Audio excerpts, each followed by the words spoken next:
Santo Domingo del Val. Niño mártir. 1242. Crucificado por odio a la fe. Patrono de los monaguillos. Memoria libre. 31 de agosto. Una flor a la orilla del Ebro, derramando su perfume a los pies de la Virgen del Pilar, una rosa llena de frescura mañanera, una figura luminosa, sangrante y sonriente. Es Santo Dominguito del Val. Su norte y su meta fue la cruz. Una cruz roja se destacaba sobre los jazmines de su carne infantil, una cinta de carmín se ocultaba bajo la corona de oro de sus cabellos. Y su madre, Isabel, veía en aquello un presagio, y se figuraba a su hijo emulando las glorias de los héroes de la Reconquista y penetrando en alguna ciudad mora, montado en un caballo blanco, con el casco empenachado, la coraza resplandeciente y en la mano el estandarte triunfador de la cruz. Su abuelo había sido un guerrero famoso. Vivió un siglo antes, cuando el Ebro aún era musulmán, cuando Alfonso el Batallador asedió la ciudad de Zaragoza. Los moros se resistieron, el sitio se prolongaba, muchos caballeros caían en el combate, otros, cansados y desalentados, abandonaban el campamento. Todos los cruzados de Francia se volvieron a su país, todos, menos uno. Fue nuestro antepasado, decía Sancho del Val a su hijo, contándole esta historia. El señor del Val, hijo de la fuerte Bretaña, sufrió inquebrantable el hambre y la sed, los hielos del invierno y los fuegos del verano, las vigilias prolongadas y los golpes de las armas enemigas. Y al rendirse la ciudad, el rey le hizo rico y noble, igualándole con los españoles más ilustres, y dándole casas, tierras y esclavos. Y añadía, enseñándole los blasones de la familia, esas armas él las ganó para que sean nuestra enseñanza y nuestra fortaleza. La cruz debe ser el ideal que domine nuestra vida, el color rojo de los gules quiere decir que por ella hemos de dar, si es preciso, hasta la última gota de nuestra sangre. Las 4 estrellas son las 4 virtudes del caballero, la fe para con Dios, la lealtad cara con el rey, el amor de la gloria y la caridad para con los desvalidos. Sancho del Val es uno de los mejores vasallos de Jaime el Conquistador, ilustre y leal, inteligente y entero. Zaragozano de nacimiento, buscó para su hogar una mujer zaragozana, con quien se unió en su parroquia de San Miguel de los Navarros. Aunque admiraba las proezas de sus antepasados, él prefirió seguir la carrera de las letras, estudió latín, aprendió leyes, se hizo notario y puso su firma en las actas de las Cortes de Aragón, al lado de las firmas de los condes y prelados. Por la senda del estudio quiere encauzar también la vida de su hijo, la senda que lleva a las mitras, a los consejos y a la confianza del príncipe. Todas las mañanas, al salir el sol, Dominguito, con sus apuntes bajo el brazo, recorre presuroso el camino que hay desde el barrio de San Miguel hasta la catedral. En la catedral cumple primero su oficio de monaguillo. Ayuda a misa con la misma gracia con que hubiera podido ayudar San Juan Evangelista, cuando en las procesiones lleva los cirios, se diría que la verdadera luz brilla en su frente, cuando toca la campanilla, parece como si hubiera aprendido a tocar en la misma gloria. Pero su placer más grande era cantar en el coro, alabar a Dios con aquella voz tan fresca, tan dulce, tan inocente, que parecía traer en las alas blancas de sus vibraciones ecos y añoranzas de un mundo donde no existe el pecado. Después, el pequeño artista bajaba al claustro, y allí se encontraba con sus compañeros. A la sombra de las arcadas elegantes, o entre los arbustos del jardín capitular, los niños charlaban, jugaban y corrían, hasta que llegaba el capiscolo, el maestro de canto, para llamarles a las tareas cotidianas. Entonces Domingo cogía las tablillas o los pergaminos y se sentaba a estudiar, se esforzaba por retener en la memoria los salmos, aprendía a leer, a contar, a escribir, empezaba a penetrar en las primeras dificultades de la gramática latina y se adiestraba con particular deleite en la música de la iglesia. Esta era su vida mañana y tarde. En casa, Unas veces seguía trabajando y leyendo en alta voz, otras pasaba el rato contando a su madre lo que le ocurría con sus condiscípulos o repitiendo las muchas cosas de que se iba llenando su rubia cabecita. No siempre llegaba solo, sucedíale ver que algún compañero suyo, pobre o huérfano acaso, se quedaba jugando en la calle, y le decía, ¿por qué no vas a comer? Pronto se daba cuenta de la realidad, era que en casa no tenía nada, o tenía una madrastra iracunda y cruel, o bien el padre se había ido a trabajar lejos, teniendo que cerrar la puerta hasta la noche. Ven conmigo, decía entonces el bondadoso muchacho, mi comida servirá para los dos. Una tarde, según iba a su casa, vio un niño que tiritaba junto a la cruz de los mártires. Lleno de compasión, se acercó a él y le dijo, ¿tienes padres? Sí, respondió el desconocido, pero mi padre está en la cárcel, donde le metió un judío, porque le debía unos sueldos y no podía pagar, y mi madre se quedó enferma en la cama. Pobrecillo. Ven a mi casa, mi padre podrá hacer algo por ti. Así dijo el amable muchacho, derramando casi lágrimas de sentimiento y cogiendo de la mano a aquel infeliz. En su sentir, no había cosa imposible para la influencia y el saber de su padre.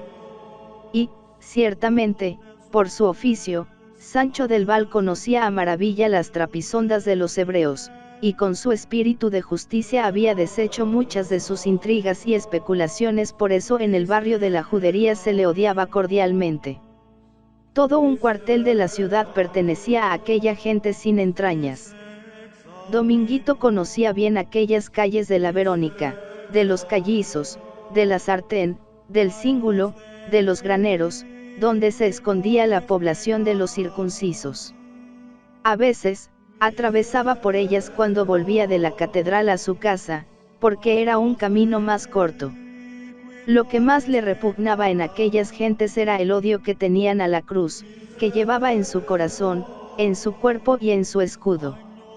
Muchas veces veía a los hebreos entregados a sus ritos y abluciones, o escuchaba los sonidos guturales de sus rezos, pronunciados en un lenguaje desconocido para él. Entonces sus sentimientos cristianos se exacerbaban, y, como una protesta para todo aquello, se ponía a cantar las cosas que le enseñaban en la catedral, antífonas, motetes, himnos a la Virgen y a los santos. Aquello podía significar un desafío, y así lo tomaron efectivamente los habitantes del barrio. Por las estrechas ventanucas salían dardos de miradas inflamadas, manos amenazantes, gritos de venganza. Un sábado celebraban los judíos su función semanal bajo las bóvedas de la sinagoga. Comenzó, como de costumbre, con el cántico de los salmos. Después, uno de los ancianos que presidían leyó varios capítulos de la Tore, cantóse nuevamente, y a continuación otro anciano, perteneciente a la tribu de Leví, dio comienzo a la lectura de los profetas. Levantóse, finalmente, el gran rabino, y gravemente, reposadamente, empezó a comentar los textos que se acababan de leer. Tal vez en su discurso hubo alguna alusión al odiado notario de San Miguel, tal vez habló de la audacia de su hijo, que se atrevía a turbar las calles del gueto con los himnos litúrgicos de los cristianos. Además, dijo, necesitamos sangre cristiana. Si celebramos sin ella la fiesta de la Pascua, Yahvé podrá echarnos en cara nuestra negligencia. Este argumento convenció a toda la asamblea.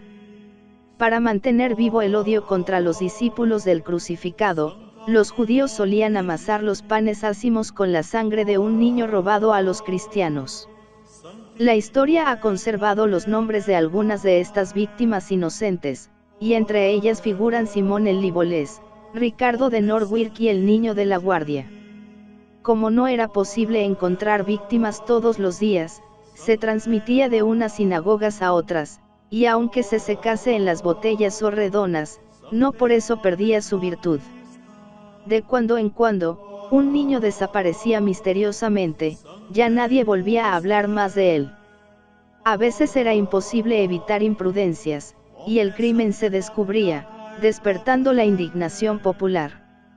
Oyemos decir, escribía Alfonso el Sabio en aquellos mismos días de Santo Dominguito del Val, que los judíos ficieron iti facen el día de Viernes Santo remembranza de la pasión de nuestro Señor, furtando los niños iti poniéndolos en la cruz, iti faciendo imágenes de cera iti crucificándolas, cuando los niños no pueden haber.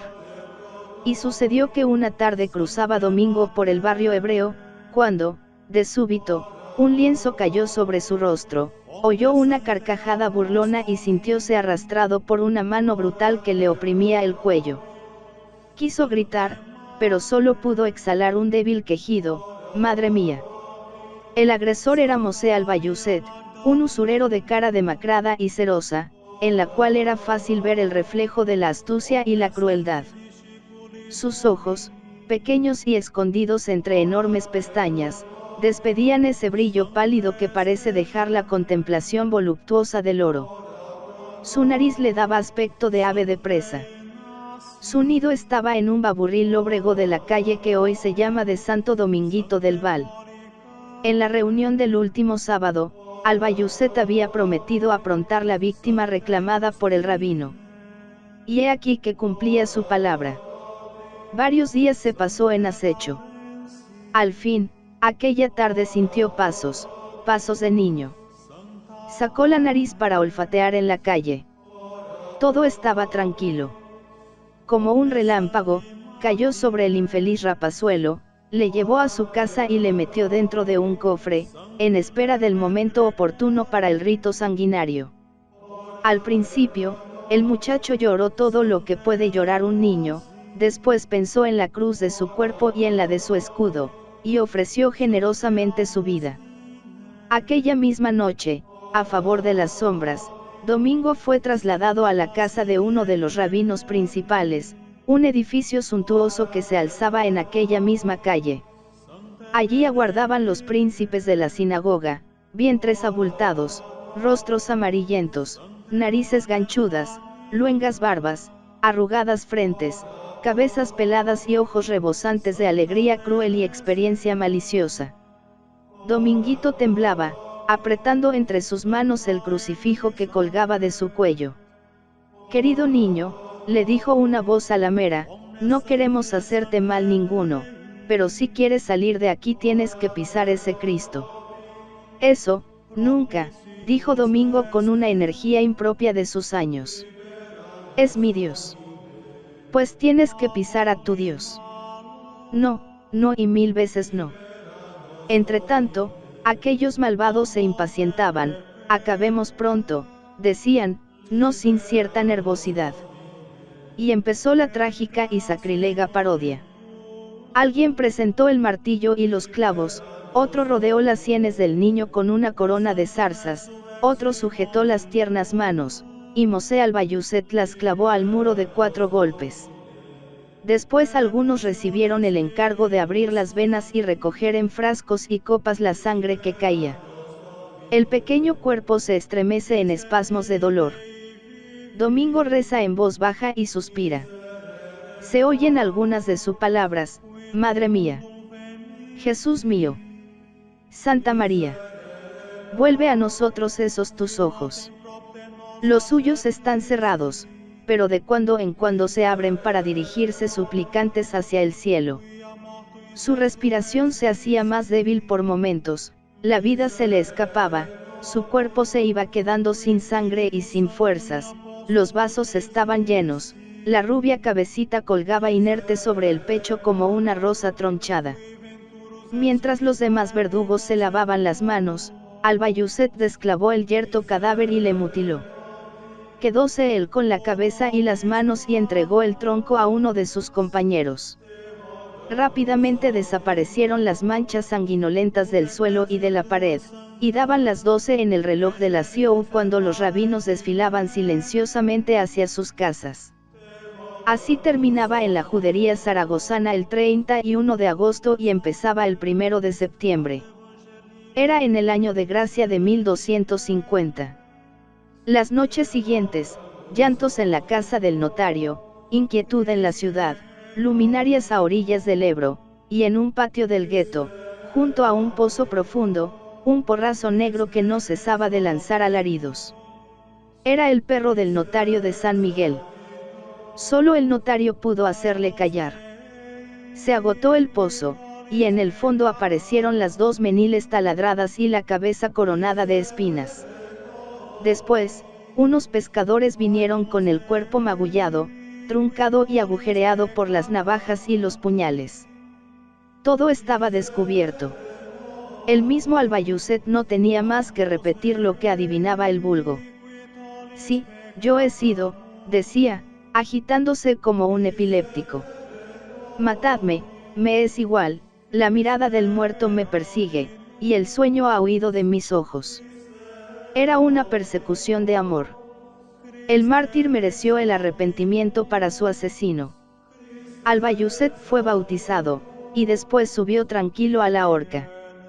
En el barrio de la Judería de Zaragoza se puede ver todavía la calle de Santo Dominguito del Val, estrecha y tortuosa, como cuando el niño la atravesaba con las tablillas de cera bajo el brazo. En ella se abre una mansión con aspecto de palacio, amplia fachada de ladrillo, grandiosa portada, arco flanqueado de finas pilastras del Renacimiento, y, arriba, una Victoria y dos ángeles con palmas y coronas. Es la antigua casa del Talmud, un lugar santo regado con la sangre del pequeño atleta. Allí fue martirizado y crucificado.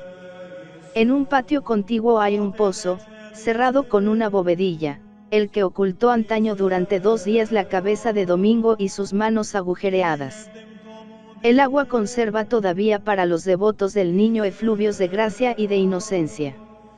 La presencia de aquel héroe infantil es tan viva en la catedral, que se os figura escuchar su voz bajo las bóvedas ojivales y llegáis a pensar que, al trasponer algunos de aquellos pilares macizos, vais a sorprender su mirada sonriente. Y es verdad, los aleteos de su gracia, blancos como antaño, los rizos de su roquete, os rozan suavemente el corazón. A mano derecha hallaréis la capilla del santo, bello altar adornado con profusión, columnas torneadas y cubiertas de racimos y follajes, un nicho protegido por una reja de hierro artísticamente labrada, una urna de alabastro, recubierta de cristal, sobre la urna, un ángel con un cartelón, y sobre el cartelón esta leyenda: aquí yace el bienaventurado niño Domingo del Val, mártir por el nombre de Cristo. Y recordamos la estrofa de Prudencio, el gran poeta hispano-latino: Alcázar poblado de protectores poderosos, esta ciudad no teme la suerte del mundo perecedero, pues para retener las iras del cielo le basta ofrecer a Cristo las joyas brillantes que en su seno guarda. Es Cristo, sí, es Cristo quien ha dotado a Zaragoza de una nueva gloria, ella es la mansión sagrada del mártir siempre viviente.